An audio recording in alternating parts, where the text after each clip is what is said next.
Awesome, awesome, awesome. Cool. Thank you guys so much for coming. My name is Enrique Martinez. I am the technology evangelist for Novation. It's a crazy name, basically synthesizer guy for Novation for the US. In case you guys haven't seen it yet, this is our brand new 49 SL Mk3. It's the third iteration in the SL line. Basically, long story short, the biggest addition to the SL line is now the 8-track sequencer that we've introduced into this. And if some of you guys are familiar with Circuit, basically we had 2 sequencers on there for the synthesizers, but over time a lot of people started using those sequencers for hardware stuff, and in which case they were really good at, because you had basically 6 notes of polyphony that you can pattern out and chain patterns and whatnot. So we basically took that idea, put it into here, added keyboards, added zones, added scales, added the Arpeggiator, and made it 8 tracks. And I honestly haven't even tested how many notes of polyphony it is, but I've been able to play a ton of notes at once, and it hasn't hindered me yet. With that though, Novation's known for its MIDI controllers. Of course, we always have In Control, which can easily just take control of Ableton if you're into using DAWs and stuff like that, which is great. You have control over your devices, every parameter of the device. You're not just stuck to 8 knobs. You can easily page down. It's kind of hard to see up there, but basically any parameter you have, these 8 macro knobs will then be mapped to the next part of the device. And with that, if you have a ton of devices in a track, you can easily go and select what part of the device or what part of the track you want those knobs to affect. You have control over your pans, your sends, your faders are always your controls over the levels, mutes, solos. You can even do weird stuff, kind of like changing the monitoring. You can have it on or off or auto and whatnot. And then, of course, you got your grid mode in case you're like in a drum rack or something like that. You can easily see what samples you have available to you to play. Velocity sensitive pads, polyphonic aftertouch on the pads, polyphonic aftertouch on the keys, velocity sensitivity on the keys. And again, all this stuff that I'm mentioning here also applies to the hardware standalone sequencer side of things. So if we jump back to that, looking at the back of the device, basically you got CV, gate, and mod ×2 outputs for modular stuff. You have an analog clock output with an adjustable PPQN in case you're trying to clock something differently. You can almost use it like a clock divider. 2 MIDI outputs. One is a through, but you can assign it to be a second output. MIDI input, 3 pedal inputs, which you can also assign to do whatever the heck you want, and the USB port to connect to a DAW, or in this case, Ableton. The cool thing here, though, with the hardware side of things, basically I have 8 tracks that I can access here. Everything's color-coded. Everything's designed the way that I want it to look, the way that I want it to feel and be. So with that being said, I can easily jump through templates, and we have 64 spots for templates, and we've made a bunch already. But basically, what it does is it takes control of your synthesizers remotely. So from here, I can control my big sky, I can control my peak, I can control this guy or the O coast by setting it up ahead of time.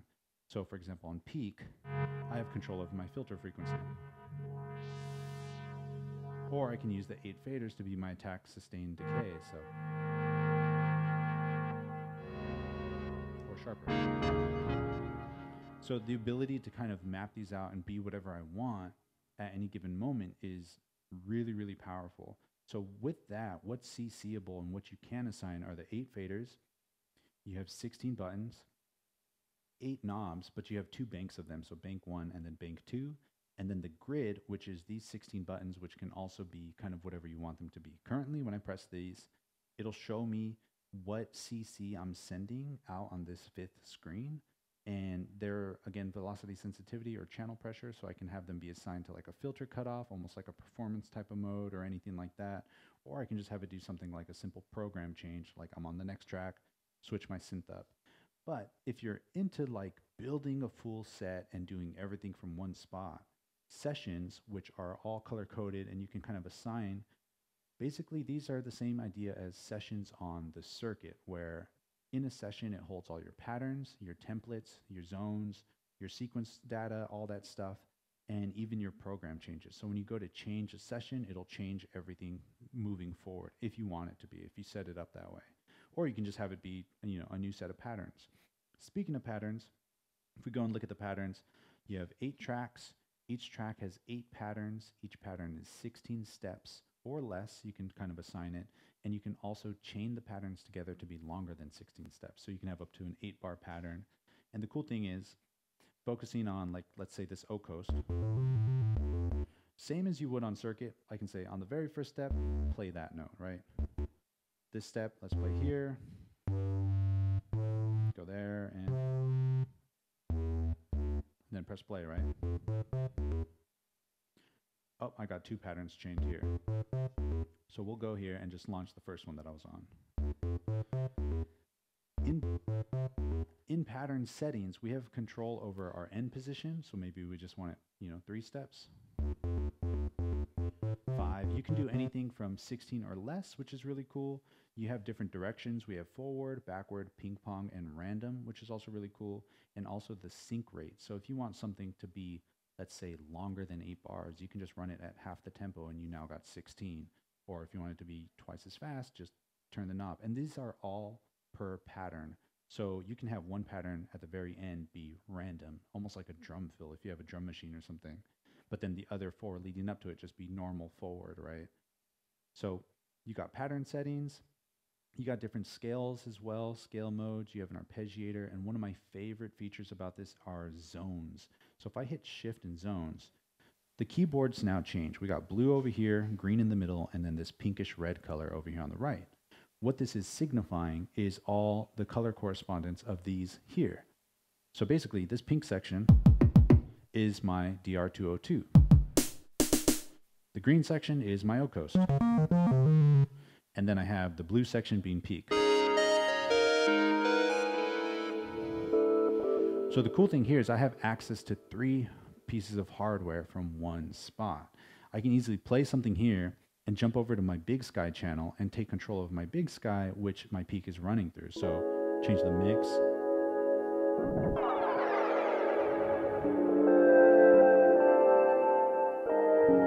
All the while still playing this stuff over here and not interrupting the workflow. The cool thing again, if I were to say go to my DR202 track and give myself a little hi-hat, right? Let's just do this. I'll clear those out. Press play.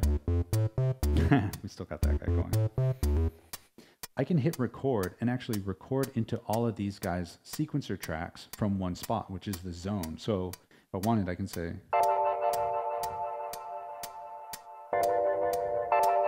and then I can go here and play this in.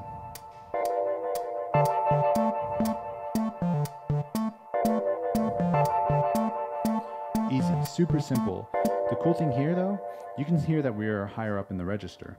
I can say octave down, but in my zone settings, I have access to each independent zone. We can set up to 8 zones if we really wanted. And one thing I tried today was layering all 8 zones, but setting their transposition off by a little bit and creating a chord. So then I can take all 8 zones, send them to the same synth, and use this as like a chord machine. And I was just playing minor ninths in the zone setup.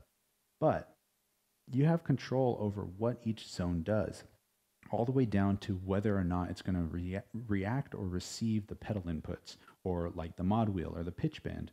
So my zone 1, which is my drums, I don't have it following my octave because it's always in the same section. If I go up, my kick drums are now missing, or if I go down, my kick drums are now missing. I can even say transpose by 1 because for whatever reason this receives, F is where it begins instead of C. So then I had to kind of go and find that.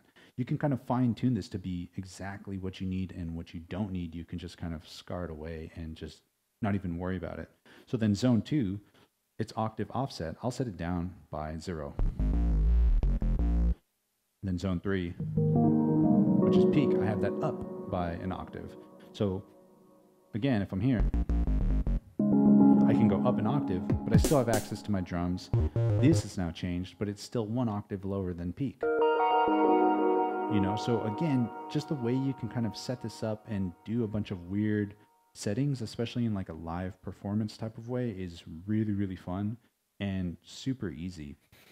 Another great thing is all these knobs and faders and buttons and pads and all that, like I was mentioning earlier, can be fully customized and set up to whatever you want to be.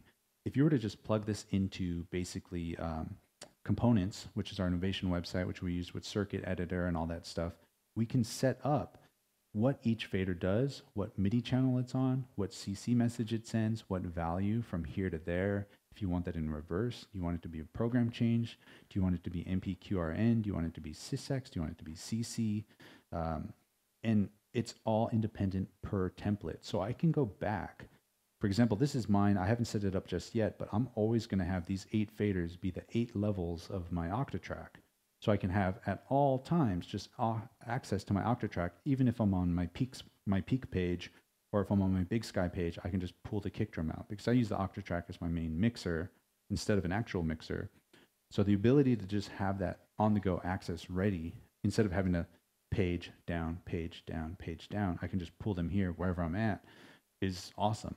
And at the same time, I can then just say, cool, I only want the filter for my peak, the filter for a Blofeld, and whatever this is, the delay time or the release time of my peak. You can just make a performance template if you really wanted. You know, that's the crazy thing.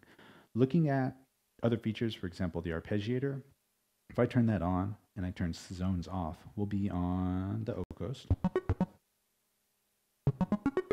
Couple of settings of the ARP, you can have it be either selected to what part it is or a specific part. In this case, I have it set to part 1 or track 1, which is the O coast.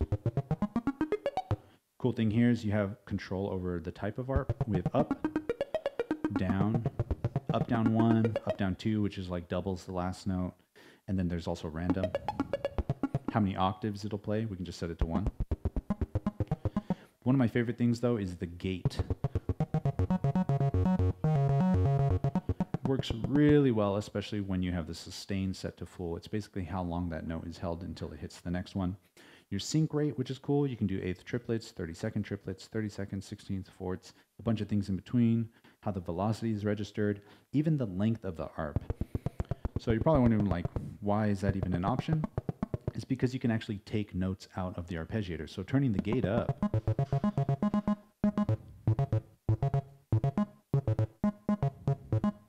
I can go and take specific notes out of the 16-step Arpeggiator. So if we set this to 16,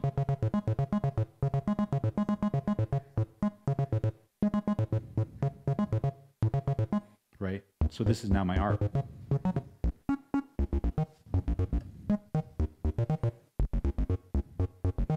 And then you can easily latch that if you really wanted, and then kind of go and like really shape it up. So that's the Arpeggiator. When it comes to scales, it's a similar fashion. What you're going to learn about this is the screens kind of guide you in wherever you're at, but you don't need to rely on them when it comes to doing stuff. So by default, everything's color coded. Right now, green is O coast, peak, blue, blue. This is red. I set it to pinkish red. Blue sky, or the Big Sky is kind of this teal color. Cool, I know exactly where I'm at all times. But if we go into scales, I can turn on scales, and you'll see that the keyboard, the LEDs have now changed. The cool thing is I can turn on and off scales per part. So my drum machine, I have the scales off on that. If we go there, you'll see that all access to the keys, basically because I don't know how to play the keys, throw it into scale, boom, I can play the keys now, but now if I have scale mode on my drum machine, some of the notes are missing and I can't access my kick drum or my snare. So just the fact that you can easily turn off a scale for a specific part is super handy. That way I have all access to all my drums. The other cool thing is basically I have every note as your root note, the type of scale, I should say, and then even the sequence transposition, you can kind of shift things around, and then also how the scale mode reacts. You have display, snap, and filter. Basically, snap will take your wrong note, snap it to the correct one. Filter just won't even play it. Display will display all the scales, but let you hit all the wrong notes too if you really want to kind of just use it more as like a learning tool. From there, like I said, we got the zones, kind of where they are, where they end. Super simple to set up. For example, if I wanted to set up zone 5, it's right here. Is it on or off? It's on. What part is it affecting? It's going to affect 5, which is the base of this. And I can say, where's my low key? Just moving this knob, I want it to be maybe here to just right there. So I can just go and, target a specific spot and then just set the octave down or up or transposition again. And then whether or not it's going to receive my mod wheel or channel pressure or all this stuff. So again, you can have up to 8 zones, which is kind of crazy, especially on a 49. It's like 5 keys or something insane. The 61, it makes a little more sense, but you don't have to use all 8. The fact that I could just use 3 is awesome to me because, again, like I said, I got 3 main things. I can just access all of them from one spot. On there, looking at the patterns, you got a couple ways. Basically, they're all color-coded again. You can select multiple patterns and have a bunch of things kind of tied together, going back and forth between one another. All the patterns are independent from one another, especially when it comes to their settings. So one of my favorite things to do, if we just go and listen to the O coast, let's turn zones off, right? ARP's still on. We already got a little sequence in there. I'll clear that out. Just holding down clear, the sequencer is now empty. I can just hit record and just play anything in.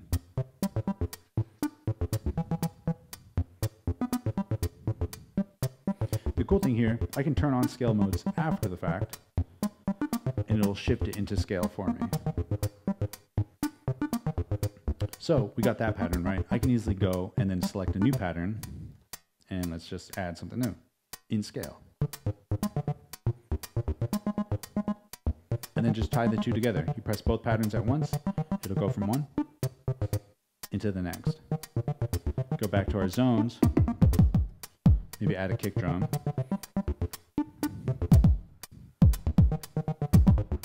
Find our snare.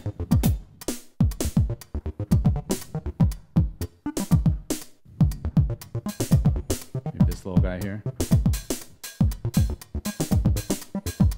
Then the cool thing here is peak is also in scale, and the scales work in the zones, which is really nice. So we can just hit play and find something in here.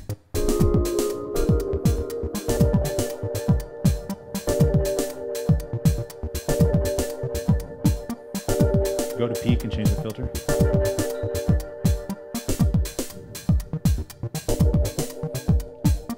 Another favorite thing that I like to do on here is you actually can mute the tracks, so they'll just mute their MIDI data, which is really nice. So if I wanted to mute the drums, for example,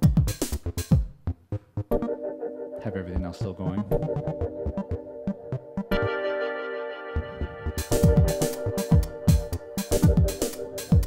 Go to our ARP, change the gate.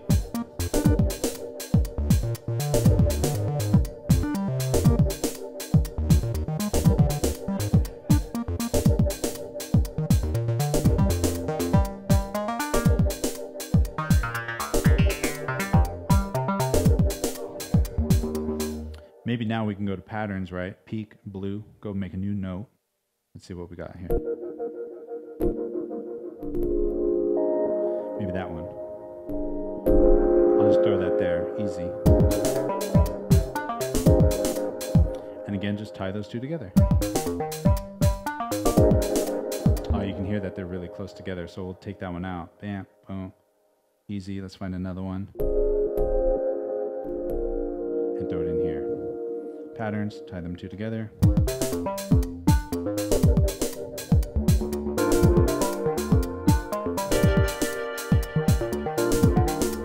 Go to my big sky.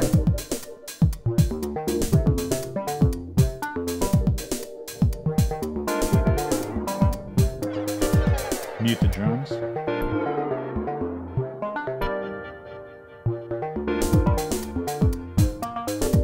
Just the fact that I can like do so much from just one spot is like really fun, and especially kind of just, you know, shaving off the fat and sticking to what I use the most. Set that up as a template, throw it on here, and I'm good to go. Especially in a live performance, the last thing you want to do is see a bunch of stuff that you don't even care about. You know, the last thing you want to do is like fine tune your compressor on stage when really you're just trying to turn the filter up. So the ability to fully customize these templates, even though that these already come with a bunch of templates, is really cool. Like we have Big Sky, Peak, OB6, the Analog Rhythm, Blofeld, you know, the Timeline, Digattack, Digatone, Microkorg. Oh, there's like tons and tons, and they're easily shareable. You can easily back up your whole thing in your sessions. Instead of 32 that you have on circuit, you have 64. Each template will load your zone settings, your pattern settings, your everything, basically everything that you need within it. And on top of all that, if that's not enough for you, there's still the in control side of things, which is basically taking control of the DAW. Another cool thing here is in control mode. One of my favorite things. I'm not sure how many of you guys use Live 10, but we have a capture button, which is really nice. So the cool thing is if you set up a default template or even just a track in Ableton where it's like MIDI 1, MIDI 2, MIDI 3, MIDI 4, you can just hit capture and your whole sequence that you just made will be captured into all 8 tracks independently in Ableton, which is like blew my mind the first time. I was like, what would happen if I, oh my God. And it was just like, yeah, it was awesome to see just that pop up by itself. I didn't think it would register in each independent track, which was really cool. But yeah, I mean, there's little workflow things in here. It's just another easy way to take one more step away from the screen and kind of just dive into making music and making music with your hands, you know, which is like the ultimate goal, I guess you can say. But the fact that it still allows access to a DAW in a way that won't hinder us is really powerful. The fact that you can have access to all your clips and your scenes and then jump back and forth between this and the hardware world, or even just send MIDI to this to then send to your modular. So you can finally clock your modular to Ableton without having to buy a little dongle or like a hub or this, then connect that to there and then Jimmy rig this with that and, you know, use some weird splitter or something. It's just kind of like a nice central piece to any studio. The fact that you can work hardware and work all that seamlessly alongside a DAW is really, really fun. I'm trying to think if there's anything else really, like it does a lot, but when you kind of just sit down with it, you're like, cool, it does a ton of stuff that all makes sense to me and I don't really need to like dive deep. You know, there's no multiple pages of menus or anything like that. It's all just laid out really quickly, easily. Even stuff down to like the CV stuff, like you can fine tune your CV, you know, in case your modular is out of tune, you can just tune it here instead of having to tune it there. Like little tiny things, you know, calibrate it. Like I mentioned earlier, the PPQN, if you want to use this as like a clock divider for your modular, just set the PPQN to a little higher or lower. Same thing. Or, I mean, that's also really handy for, you know, syncing a bunch of old other machines. But what else? ARP, zones, sequencer, scales, patterns, sessions. Oh, yeah, I mean, there's other stuff too. Like, for example, I like that. I can easily just duplicate that around the sequence. Oh, I went one too many times. I can easily clear that out. In your pattern section, you can clear entire patterns easily. You hit shift patterns. It almost looks like a clip view, if you will, where you can kind of launch scenes, you know, of like different patterns. Of course, they're all 16 steps. So if you're trying to tie stuff, you might be a little lost in that section. Yeah, I mean, that's really it. Are there any questions or anything like that? Yes, sir. 8. Yeah, you can chain all 8, or you can do like 4 through 6 or anything like that. And again, the cool thing with that is, like I was mentioning earlier, you can have like pattern 4 be random, set to an 8th triplet and only 5 steps. So if you tie them all together, all the rest are still the same, except for that one pattern. Is always kind of crazy. And you can even duplicate your patterns around too, from one track to another, which is kind of fun to do. And then same goes with the zones. If you want to like layer stuff, you don't have to have them all independent. You can have them completely smashed up. Do you have a question, Shanta? Yeah. Yeah, actually, you know what? Let's find out. Let's see. So the template for the Digatone, as it stands right now, has the algorithm, the ratio C, ratio A, B, harmonics, detune, feedback, the mix, and then all these are ADSR. I'm guessing this is filter frequency, filter resonance, delay send, reverb send, and then I'm sure these do something else too. I'm not sure what they do. Oh, these are empty, but like that right there is a ton of stuff. I mean, I think the most important things, at least for me, like with Circuit and the synth editor, I always had attack, release, filter, resonance, and as long as I had those, I was cool. You know, that's enough for me. But I always had like chorus or whatever the last effect was, maybe distortion or something like that. Just performance tools, really. Yep.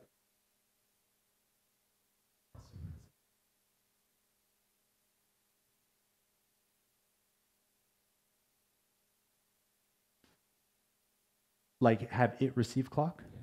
So this will receive clock easily, like in the global In the global settings, you can basically say, is it receiving clock? Is it sending clock? What MIDI out to is doing. So you can easily drive it from anything. You can even drive it from like Ableton, for example. If I press play in Ableton and have it receive clock, it'll just start running from there.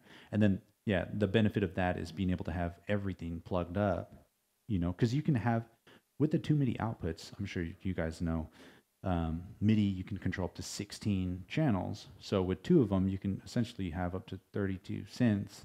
Of course, you only got 8 tracks, but the fact that you can easily just change what MIDI channel this track is now sending to is easy. And then if you have your templates built for whatever synth, oh, I don't want to use the Blofeld today, let me switch that to OB6, channel 5, boom, now I got my filter stuff. My OB6 is still, you know, 3 blocks down, and then I got my controls right here.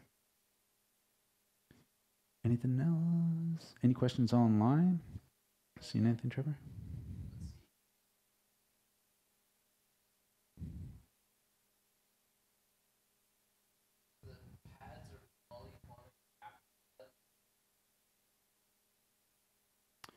So you have polyphonic aftertouch on the keys and the pads together. The pads also have basically channel pressure, which is like kind of more like a drum type of thing, but you can use that kind of for whatever, if it's CCs or whatnot. So essentially, I'd say that the keys do have polyphonic aftertouch, but I'm not necessarily sure if it's assignable. I haven't really dove too deep into the components website to see if you can actually change that, but the components website is crazy. Like you can even change like the resolution of the knobs so that they don't turn as fast, because they're endless encoders, right? You can just do whatever. If I'm just trying to jump between 2 settings, I can set that, or I can be like, I have to turn it really hard, but it's still really fine. So if you're super hype on stage and you're just like super into it, you won't just like blow it, you know? The fact that you can customize all that stuff is really easy to do. And then the fact that you can just send a single thing or an entire thing at once. Any others?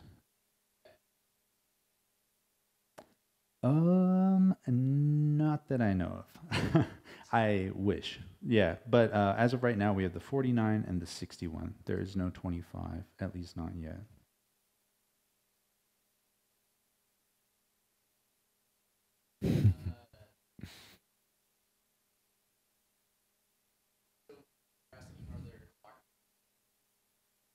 Yeah. Yeah, so in the pattern settings, I guess I kind of brushed over this. Basically, if you're to have anything, you can go to options, and in your options, you have options for the velocity of each step, the gate length of each step as well, and that's per little step here. And then in the patterns, you have the sync rate, and you have as low as a fourth up to a 30-second triplet. So, and then again, that's completely independent from the other tracks. That's per track, and that's even per pattern. So you can go from one pattern that's a fourth into a pattern that's a 16th, and then into a pattern that's a 16th triplet, ping pong, or whatever.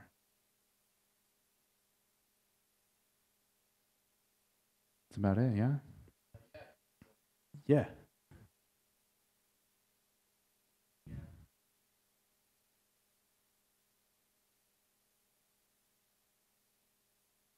Yeah. Yeah, that's like in like when I'm talking about the customization of each knob and like its fine values and from here to there but backwards, and then on this specific MIDI channel and that knob do program changes, that's specific to that one template. And you have 8 tracks, and each track can be on its own independent template, but then in your templates menu you have 64 that you can create. And then each of those, if I jump to a new session, they could be completely flipped. So again, like maybe you want to set this up specifically like, cool, I want to use only tiny setups and I just want to use this drum machine and that synth. I'll have a template or a session built for that. And I'm not feeling this today. Let's jump to my next session, which is my whole studio. That's okay. Let me jump to this session, which is just my MPC, you know, or just Ableton. You know, you can kind of set this up however you want. Or you can utilize the sessions in a live setting where like this is song 1. It's doing that. Song 2, same template, but program changes. Song 3, same thing, program changes and filter and effects changes and all that stuff. So to answer your question, which is all that stuff, with the customization, it's specifically to each track, and you can even change each track after the fact. Oh, completely forgot an insane, awesome thing. Let me go, let me set this back to peak. Check this out. This is probably my favorite thing. We'll say, what's playing right now? That'll do. Turning zones off.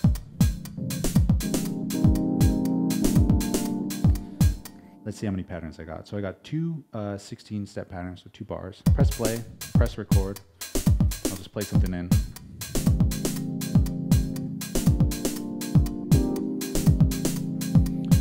So I have control over the filter frequency, right? I could record the automation of this as well, which is awesome. So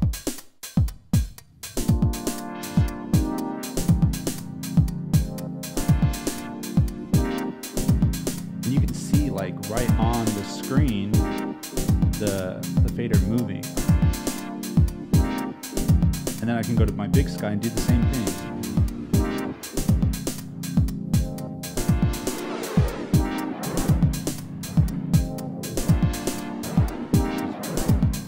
Just starts going off, which is so cool because I'm now taking settings which were previously basically like un-CC automationable, if that's even a word, and having access to that now, which is cool. It turns like the big sky, like I was mentioning earlier, into like an herb verb where you can start almost modulating things per pattern in different directions and stuff. So you have 6 lanes of automation per track. And then the cool thing is if you hold down clear, it'll just take away everything on the screen and only show you what you've automated. That way I can just turn the knob and it's gone if I want to delete it. So that way I'm not hunting and trying to see what's moving or trying to listen what's moving. I can just visually see right away what I've set up and what I can take away. Yeah, good catch. Awesome. Yeah, because that was the one thing I was driving over. I was like, don't forget automation. Don't forget automation. And I didn't, so I'm proud of myself. Yes.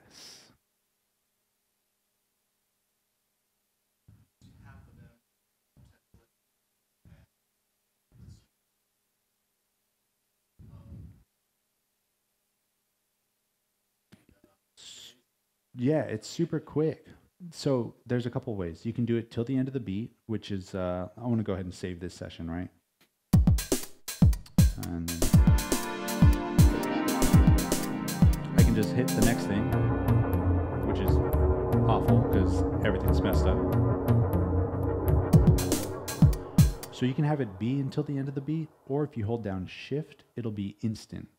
And which is really cool because if you start doing program changes, you start doing weird stuff. But then the other cool thing is you can automate your program changes in one of the 6 lanes of automation too. So if you got like some analog weird thing that can receive MIDI and you use it to make a drum kit, you can kind of go and like set up all this weird stuff to kind of almost make it like an analog drum machine out of a single voice and have that kind of jump back and forth. I know some of the older machines kind of choke up if they receive too much stuff at once. But for a lot of the newer stuff, it's totally fine. Like that sounded tight. I've never done that, but that was awesome. Yeah. Yeah. So to answer your question, which is what's the latency? It's instantaneous if you hold down shift, or it'll wait until the end of the bar to kind of keep you in time. And whatever your tempo is set, if one session is 40 and you're coming from a session that's 200, it'll just stay at 200. That way it's not just an abrupt change. You'll let you get into that at 200 and then you can just go and slow it down yourself manually. Yeah. As far as the tempo, if it's being externally synced, like what our friend back there was mentioning, it'll receive external MIDI tempo, but manually it would be just with a knob or a tap tempo as well.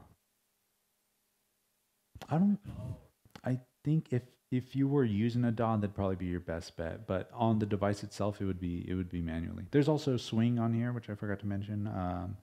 And also the swing sync rate, which is cool. It's not just 16ths. You can have it 30 seconds or eighths, but 16ths usually the most normal. But yeah, for your question about the tempo, yeah, you can change it manually. And or if you wanted to go from 200 to 40, you would just have to hit stop and then play into the new session, and it'll load it at its new tempo. Swing's global.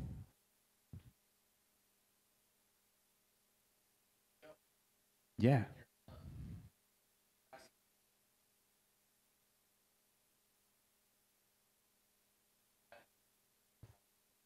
No, not that I know of, but that is a really good idea.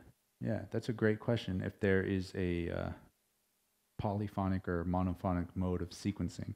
No, because for example, on the O coast, I could technically, put down a chord, but it's only going to play the last note that I hit. So I can keep adding, but it won't set it up monophonically. But that's a great idea. Taylor might want to jot that one down. Cool. Yeah. But cool. Yes, sir. None. You just get, my math's terrible, but however many keys that is. Yeah. Yeah, it's exactly the same, not the same size, but like the controls don't even shift. It's literally just like an extra set of keys over here. Yeah. Cool, cool, cool. Awesome, guys. Well, that's that. Thank you guys for coming. That's the 49 SL Mk3, 61, like you said, same thing, just more keys. There's stickers, pens, help yourself. I'll be up here. Let me know if you want to come check it out. Feel the keys, feel the knobs, all that stuff, long throw faders, So, yeah, thank you guys so much for coming.